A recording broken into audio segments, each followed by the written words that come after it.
2024 में तो पता लग गया ना, कहाँ पे? कर्नाटका में पता लग गया ना, नफरत कहीं नहीं जीत सकती। जिसके पास आटा खरीदने के पैसे नहीं, वो मोहब्बत कहाँ से खरीदेगा? तो उनकी जो मोहब्बत है वो दुकान में रखे रखे सड़ जाएगी, लेकिन बिकेगी नहीं। मोहब्बत करनी चाहिए। जैसे ही मोहब्बत की जीत हुई तो कर्नाटक में जो है वो पाकिस्तान जिंदाबाद का नारा लगने लगा। तो अपने घर का है, हमें क्या मतलब पाकिस्तान से? पाकिस्तान जिंदाबाद नारा गलत था कि नहीं, वो आ गया भाई साहब, कौन आ गया? वो आ गया। अच्छा अच्छा। पर हैरानी की बात है 1.5 साल सरकार नहीं चला पाएंगे, या तो ये गुट लेके इधर जाएगा या उधर ले आए, ये खुद ही लेके डूब जाएंगे। लड्डू इनके हाथ में नहीं संभल रहा। अगर भाजपा वो जो अपीजमेंट वाली पॉलिटिक्स है उसको छोड़कर अपने रंग रूप पे चल दे ना, 80 करोड़ जनता को लेके चल दे, मदरसे बंद करवा दे जैसे हेमंत बिस्वा शर्मा करवा रहे हैं, अवैध मज़ारे तोड़ दे, तो अपने आप बीजेपी जीत जाएगी। भारी बहुमत से जीतेगी, डंके की चोट पर जीतेगी। अच्छा, क्या नाम हुआ आपका? मेरा नाम मुबश्शिर अली है। अच्छा अच्छा, कहाँ के रहने वाले हैं? ये दिल्ली के ही रहने दिल्ली के वाले रहने हैं। वाले हैं। कहाँ टहल रहे हैं यहाँ? है यार, मैं ऑटो चलाता हूँ। अच्छा, आप ऑटो बस चला रहा था डीटीसी की। अच्छा, अच्छा। अब मैं ऑटो चला रहा हूँ। दाढ़ी बहुत उससे क्या? दाढ़ी बहुत आपकी लौलिंदार है, लंबी है दाढ़ी। एकदम जबरदस्त हाँ। रखे हैं आप, हैं? 2024 में किसको देखना चाह रहे हैं? 2024 में तो पता लग गया ना, कहाँ पे? कर्नाटका में पता लग गया ना। कर्नाटका में? हाँ, पता लग गया, बदल गई। मतलब एक राज्य से यार कोई भी हो, अच्छा आदमी, अच्छे आदमियों की जरूरत है। कोई भी हो, राज कोई भी चलावे, अच्छा आदमी हो। अच्छा आदमी तो होगा, लेकिन आप अच्छा बोल रहे हैं तो खुल के थोड़ा बोलिए, आपको लोग सुनना पसंद मैं करेंगे। तो हमने दुनिया को देखा, हमने प्रधानमंत्रियों का रंग भी देखे। हाँ। हमने जब इंदिरा गांधी मरी थी वो रंग भी देखा था यहाँ। अच्छा। राजीव गांधी मरे वो रंग भी हमने यहाँ देखा। हाँ। लेकिन जैसे अब नौजवान ठाल लिए, बेरोजगार, ऐसा भी वक्त आया कभी? हाँ, गवर्नमेंट को चाहिए रोजगार दे बच्चों को, हाँ। चाहे वो किसी के भी हो। हाँ। पढ़े लिखे बच्चों को रोजगार दे। हमारी गवर्नमेंट से इस बात की इल्तिजा है, हाँ, हाँ। वो समझे। कर्नाटक में जो बीजेपी हारी है उसका कोई मुख्य कारण बताइए मेरी ना। बात सुन, नफरत कहीं नहीं जीत सकती। नफरत कर रही है। हाँ, नफरत कहीं नहीं जीत सकती, मोहब्बत करनी चाहिए। जैसे ही मोहब्बत की जीत हुई तो कर्नाटक में जो है वो पाकिस्तान जिंदाबाद का नारा लगने लगा। मेरी बात सुन, ऐसा कुछ नहीं है। मोहब्बत हम आपसे भी करते हैं। हाँ। आप यहाँ आए हो, हाँ। बात कर रहे हो, हम तो आपसे भी मोहब्बत ठीक है, करते हैं। हाँ, बनी अगर रहनी आपको चाहिए। वो गलत बोलेगा तो हम इस बात के भी उसके मोहब्बत पक्ष बनी में। भी हाँ, रहनी चाहिए। मोहब्बत बहुत होती है, एक मोहब्बत नहीं है, मोहब्बत बहुत है। मोहब्बत हम गाड़ी चला रहे हैं इससे भी करते हैं। हाँ। भाग लिए वहाँ से इसे देख के। ये बच्चे नौजवान जितने भी है पढ़े लिखे, इन बच्चों को नौकरी देनी चाहिए हाँ। गवर्नमेंट को, बस मेरा कहना ठीक है, लेकिन हम आपसे ये पूछ रहे हैं कि 2024 में आप कर्नाटका को देख के माहौल तय कर सकते हैं? हाँ, अगर बच्चे चाहेंगे और अच्छा चाहेंगे तो जरूर बदलाव आएगा। बदलाव आएगा। हाँ, आप बिल्कुल। क्या चाह रहे हैं? नहीं, हम तो ये चाह रहे हैं कि अच्छा बदलाव आवे, कोई भी आए, बदलाव चाह रहे अच्छा हैं। काम करे, अच्छा काम करे। मोदी जी अच्छा काम कर रहे हैं कि नहीं? अरे मोदी जी भी भाई है, सबने वोट दिया था, मोदी जी देखेंगे इसको। हाँ। मोदी जी को सबने वोट दिया था, अब मोदी जी को विकास करना चाहिए था, तब मोदी जी क्या विकास कर रहे हैं देखो ना। मोदी जी विकास किए हैं कुछ की नहीं? बात कर लूं कर्नाटक की। कर्नाटक में कांग्रेस जीती, राहुल गांधी जी ने ट्वीट कर दिया कि हमने मोहब्बत की दुकान खोल दी। नारे किसके लगे? पाकिस्तान जिंदाबाद की। अरे तुम उसके लिए मोहब्बत की दुकान खोल रहे हो जो खुद भिखमंगा हो चुका है, जिसके पास आटा खरीदने के पैसे नहीं, वो मोहब्बत कहाँ से खरीदेगा? तो उनकी जो मोहब्बत है वो दुकान में रखे रखे सड़ जाएगी, लेकिन बिकेगी नहीं, बिकेगी नहीं। तो अपने घर का है, हमें क्या मतलब पाकिस्तान से? पाकिस्तान जिंदाबाद नारा गलत था कि नहीं? नहीं, गलत है। हम कहते हैं वो आ गया भाई साहब, कौन आ गया? वो आ गया। अच्छा अच्छा, हटवा लीजिए कि पाकिस्तान जिंदाबाद का नारा जो लगा वहाँ पे वो सही है। देखो, बीजेपी के हारने के पीछे का कारण भाजपा ही है। उन्होंने अभी तक नारा दिया था सबका साथ सबका विकास, ये सबसे गलत नारा था। उनको नारा देना चाहिए था जिसका साथ उसका विकास, जो हमें वोट देगा हम उसी के लिए काम करेंगे। और एक इनका प्रोपोगेंडा चलता है, देखो मैं बीजेपी का समर्थक हूँ, कहीं ना कहीं वो हिंदुत्व की विचारधारा लेके चलती है, लेकिन जो अब वो सेक्युलरिज्म और ये जो अपीजमेंट वाली पॉलिटिक्स कर रहे हैं, मैं उसके सख्त खिलाफ हूँ। ये कहेंगे डबल इंजन सरकार, डबल इंजन सरकार। इनको यही नहीं पता कि जिसको हम डबल इंजन सरकार बोल रहे हैं वो इंजन है या फिर बोगी है। डबल इंजन सरकार कैसे हो गई? योगी की हो गई। वहाँ पे किसी के माई के लाल में हिम्मत नहीं है योगी जी को हरा दे। हेमंत बिस्वा शर्मा हो गए, किसी के औकात नहीं है उनको हरा दे। पुष्कर सिंह धामी की औकात नहीं किसी को हरा दे। अब बात रही कर्नाटक की। कर्नाटक में 85% हिंदू है, उसके बावजूद भाजपा हार गई। क्यों? जहां जहां भाजपा को जरूरत पड़ी हिंदुत्व का समर्थन करने की, वहां से बीजेपी ने मुंह मोड़ लिया। अब एग्जांपल ले लो नुपुर शर्मा। नुपुर शर्मा फंसी, भाजपा ने किनारे कर दिया। टाइगर राजा सिंह फंसे, किनारे कर दिया। काजल हिंदुस्तानी फंसी, किनारे कर दिया। इतने सारे आरएसएस, बजरंग दल, बीजेपी के कार्यकर्ता बंगाल में मरते हैं, कर्नाटक में मरते हैं। कोई भी मैंने भाजपा को नहीं देखा कि भाजपा कहीं भी उनके समर्थन में आई हो। इनको करनी क्या है, सिर्फ अपीजमेंट की पॉलिटिक्स। जो छोटा सा 3-4% मुसलमान है, 10-5% क्रिश्चियन है, उनको खुश करना है। उनको खुश करने का यही नतीजा था कि इन्होंने कर्नाटक हार गए। पूरी कर्नाटक की जनता ने देख ली कि ये जब अपने पार्टी के ही नहीं है, अपने विचारधारा के साथ ही नहीं है, तो ये हमारे साथ क्या हो गया। इसीलिए इनको बुरी तरीके से लात मार के भाजपा को भगा दिया कर्नाटक से। मतलब बीजेपी के हारने का मुख्य कारण आपके हिसाब से वहाँ पे भाईचारा फैलाना था। बिल्कुल भाईचारा फैलाना था। मुस्लिम अपीजमेंट की पॉलिटिक्स करोगी तो तुम्हारा यही हाल होगा।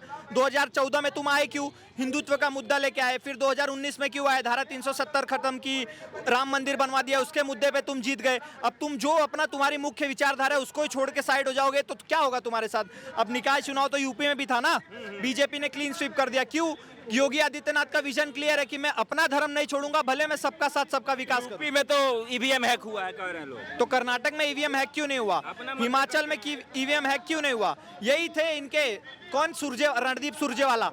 उन्होंने चुनाव होने से 15 दिन पहले सुप्रीम कोर्ट को नोटिस लिख के दे दिया कि ये साउथ अफ्रीका में इस्तेमाल हुआ है मशीन, ये मशीन नहीं इस्तेमाल होना चाहिए। उसके बाद यहाँ आने के बाद तो कांग्रेस जीत गई, उसके बाद इन्होंने एक भी नोट क्यों नहीं लिखा। सब कहीं ना कहीं कांग्रेस अगर सोच रही है कि एक कर्नाटक जीतने से हम भारत में प्रधानमंत्री बन जाएंगे, तो ये इनका सपना है। 2024 में सिर्फ एक ही चीज है, मोदी वर्सेस मोदी। 2019 में 3 सीट आई थी, अब मोदी की विचारधारा ये है, उनका टक्कर उनसे ये कि 350-400 सीट लाना है। लोग कह रहे हैं कि कर्नाटक हार गए, यही कर्नाटक जो है 2024 के चुनाव का ट्रेलर है। इसके पहले 5 राज्यों में चुनाव हुए, हिमाचल छोड़ के 4 में जीत गए, वो ट्रेलर नहीं था। 70 साल से नॉर्थ ईस्ट में कांग्रेस की सरकार थी, सबसे गायब होते चले गए, भाजपा वहां पे आके बैठ गई, वो ट्रेलर नहीं था। अभी तो तुमने सिर्फ जीत का ट्रेलर देखा, ये तो तुम्हें एक च्युइंगम चखाया है। अभी पूरी लॉटरी राज्य से हार गई बीजेपी, 15 राज्य में नहीं है बीजेपी साहब। अरे कहीं ना कहीं वो इनडायरेक्ट तरीके से बीजेपी ही बैठी है। अभी तक बिहार में भी भाजपा ही थी, अभी तक कर्नाटक में भी भाजपा ही थी, और आगे आने वाले चुनाव में आप देख लेना, तेलंगाना में भी, केरला में भी भाजपा ही बैठेगी। बंगाल में 2 सीट 3 सीट आता था, वहां पे 40-45 पे बीजेपी पहुंच गई। धीरे धीरे ग्राउंड लेवल पे बीजेपी अपना काम कर रही है। मोदी को हराना मुश्किल ही नहीं, नामुमकिन है। क्या लग रहा है सर, पहले बिहार, पहले बंगाल, उसके बाद बिहार, और अब जो है जो कर्नाटक भी हाथ से चला गया, 2024 का क्या उम्मीद रख रहे हैं? देखिए, जो देश के हिंदू हैं ना, वो सोए हुए हैं। उनको आलू, गोभी, मूली, धनिया, गाजर से फुर्सत नहीं मिल रहा है, इसीलिए वो ऐसी सरकार गिरा रहे हैं जो देश और राष्ट्रवाद की बात करता है, जो देश में सुरक्षा की बात करता है। कल तक उनके जब बस के नीचे जब बम मिलता था ना, तो उनको खुशी होती थी, वो पेट्रोल पीना चाहते हैं। इसीलिए कर्नाटक, आज हैरानी की बात है, 18 राज्यों में विपक्ष की सरकार है, और विपक्ष बड़े जोर से लगा के नारा लगाता है महंगाई और बेरोजगारी। मैं उन 18 राज्य से पूछना चाहता हूँ कि आपके यहाँ पर महंगाई और बेरोजगारी दर क्या है। मैं राजस्थान में आऊंगा तो राजस्थान में देश में सबसे ज्यादा पेट्रोल महंगा बिकता है, राजस्थान में सबसे ज्यादा बेरोजगारी दर है, पर वो जनता वो नहीं देख रही है। जनता ये देख रही है कि इस देश के प्रधानमंत्री नरेंद्र मोदी हैं, और कुछ सेकुलर के जो दवाई खा के पी के बैठे हुए ना, वो नरेंद्र मोदी को हराना चाहते हैं। पर नरेंद्र मोदी जिस तरीके से देश में कार्य कर रहे हैं ना, वो तो राज्य की चुनाव थी, पर आप केंद्र के चुनाव में देखेंगे 400+ सीटें मोदी जी लेके आएंगे। राहुल गांधी का कहना है कि भाई तो प्रेम वर्सेस नफरत का चुनाव था, और नफरत जो है हार गई, प्रेम जीत गई, हम हर चौराहे पे अब प्रेम का दुकान खोल देंगे। वो प्रेम की दुकान उत्तर प्रदेश में क्यों नहीं खुली? उत्तर प्रदेश में वो दुकान ठिये पे आ गई, बोरिया बिस्तर बांध के, कमेटी वाले उठा ले गए। ठीक है, वो कर्नाटक में इसलिए चला क्योंकि कर्नाटक में कुछ नेता ऐसे बीजेपी के थे गुटबाजी की वजह से। पर हैरानी की बात बता दूं कि 65 सीटें आई हैं, पर ये 1.5 साल तक सरकार चला ले तो मैं जानूं, क्योंकि आपस में ही लड़ रहे हैं। मतलब फिर पैसा उसे दे के खरीदा जा सकता है। हैरानी नहीं है, आप ये सोचिए, 6 दिन हो गया, 6 दिन से ये सरकार नहीं बना पा रहे हैं। DK शिव कुमार कह रहे हैं कि मैं बनूंगा, दूसरा कह रहा है मैं बनूंगा, पर हैरानी की बात है 1.5 साल सरकार नहीं चला पाएंगे। या तो ये गुट लेके इधर जाएगा या उधर ले जाएगा, ये खुद ही लेके डूब जाएंगे। लड्डू इनके हाथ में नहीं संभल रहा। जब ये एक राज्य में सरकार नहीं बना पा रहे तो ये देश को क्या चलाएंगे? लेकिन ये आश्चर्य और प्रश्न का विषय नहीं है कि बंगाल, बिहार, कर्नाटक, राजस्थान में है ही नहीं, 15 राज्यों में सिमट गई बीजेपी। यही हिंदुत्व का मुद्दा ले लेके लोग अब उब चुके हैं, अब नया चीज चाहिए ना उनको। देखिए, 15 राज्यों से मतलब नहीं होता, सरकार हमारी कार्य कर रही है। हिंदुत्व का मुद्दा जिस दिन बीजेपी छोड़ देगी, अपना अस्तित्व छोड़ देगी। और हिंदुत्व उठाया तो था कर्नाटक में हिंदुत्व का मुद्दा, महाराज हिजाब का मामला नहीं उठाया था वहाँ पे, झटका वर्सेस हलाल का मामला नहीं उठाया था, कहाँ गया ये? सुनिए, हिंदुत्व कोई मुद्दा नहीं है, इस देश की संस्कृति है।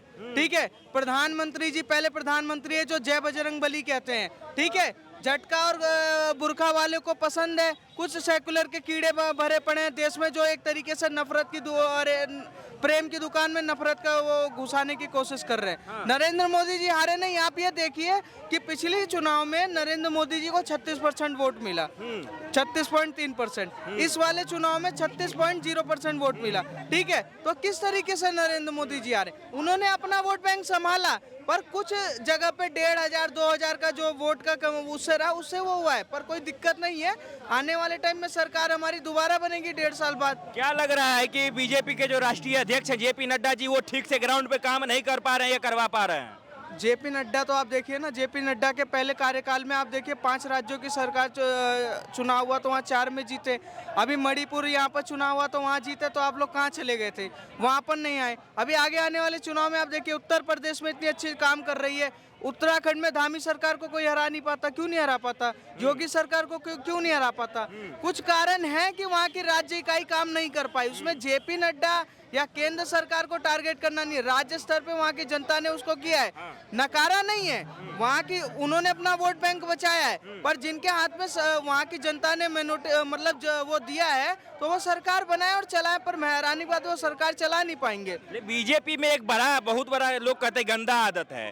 बीजेपी कहीं इलेक्शन जीत जाए तो मोदी जी का होर्डिंग लग जाता है, और कहीं हार जाए तो वहाँ नड्डा जी का लग जाता है। ये ऐसा क्यों होता है भाई साहब? हैरानी की बात है, पीएफ बजरंग दल बैन करने वाले राहुल गांधी के में, राहुल गांधी ने वहाँ कहीं लगाया था क्या? कोई रैली की थी? नहीं की ना। कर्नाटक में जीतने के बाद सारा श्रेय उनको दे दिया। एक नॉर्मल कार्यकर्ता है, सांसद भी नहीं रहे अब।